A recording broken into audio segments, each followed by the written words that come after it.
Hi, I'm Elaina Landrum, and this is my Lab 4 presentation over the macroscopic view of DC and RC circuits. So the key concepts that needed to be understood for the performance of this lab are mainly rules about circuits. The loop rule, the node rule, and Ohm's law are important for calculating the current, resistance, and potential difference in certain sections of the circuit. The distinction between parallel and series circuits is important as well. The entire second part of this lab deals with resistor-capacitor circuits, so it's important to understand how these types of circuits work, like how charging and discharging the capacitor affects the resistor in the circuit. My results are listed on this slide, where I calculated the RC value to be 6.006. The first part of the procedure had us set up a circuit with 2 batteries and 2 resistors in series. We had to predict the value of the currents I1 and I2 running through each resistor, which was determined by using Ohm's law, dividing the total voltage by the total resistance in our circuit, so the predicted I1 and I2 values are 0.02 amps. This is confirmed by the ammeter readings in the top picture to the right. Part 3 had us reverse one of the ammeters, but its reading stayed the same, shown in the bottom picture. In real life, however, the reversed ammeter would have the opposite sign on the reading because real ammeters can detect what direction the current is going through the wire. Next, we replaced one of the ammeters with a voltmeter. The voltmeter read -3 volts, while the ammeter read 0 amps.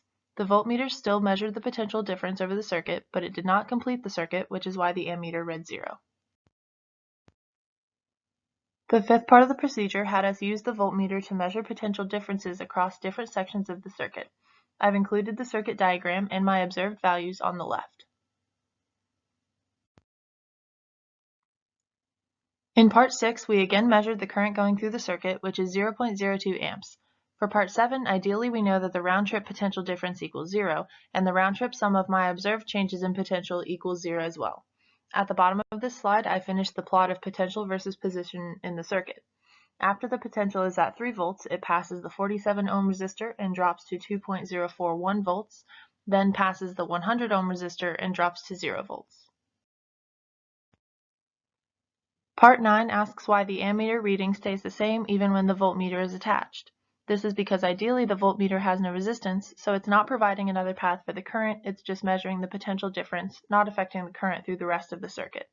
This is confirmed by the ammeter reading in part 10 still being 0.02 amps, even when the voltmeter is attached in the top picture. But when we put an ammeter in parallel, this provides another path for the current to flow through, so the ammeters both read 0.06 amps. Part 12 had us use Ohm's law to calculate the resistance of 4 parts of the circuit. This is done simply by dividing the potential difference of each section by the current in that section. My answers are listed below. Now moving on to the RC portion of the lab. First, we had to figure out how resistors and capacitors work together in a circuit. We used a light bulb as the resistor. When the battery is attached and all 3 components are in series, the capacitor charges while the light bulb dims. Then when the battery is removed and the capacitor is directly connected to the light bulb, the capacitor begins to discharge, lighting up the light bulb again, but as it discharges, the light dims again. The higher the resistance, the slower the capacitor charges and discharges. I've included 4 screenshots below to represent the charging and discharging of the capacitor connected to a light bulb. Next, we did time trials with different resistance light bulbs and the capacitor. I found that the resistance is directly related to how long it takes the capacitor to charge and discharge, as doubling the resistance almost doubles the charging time.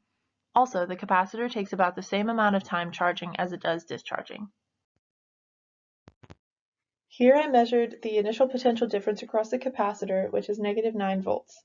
Then I recorded 20 seconds worth of voltage versus time data by using the built-in stopwatch and the pause play button on the program. Using this data, which is shown in an Excel sheet below, I calculated the natural log of each potential difference over the initial potential difference and plotted this against time, yielding the graph to the right. The next part of the lab is about calculating the RC value of the circuit, which can be found from the slope of the graph on the previous page. This slope equals -1 over the RC value, so rearranging that, we get that the RC value is -1 over the slope. My calculated RC value is 6.006. With the ideal model, the RC value should equal resistance over capacitance. Since the resistance was 30 ohms and the capacitance was 0.2 farads, the correct RC value for the circuit is 6. Now for the post-lab questions. If we were recreating this lab in real life, the ammeter reading would be just a little off because the ammeter itself would have some resistance in it. Also, in a real-life scenario, the wires in the circuit would also hold some resistance. So in a circuit with a capacitor but no resistor, the capacitor would take a very small amount of time to charge. Since the simulation says there is no resistance in the wires, the ideal model of this situation would have the capacitor charge and discharge instantaneously, which is not what would happen in real life.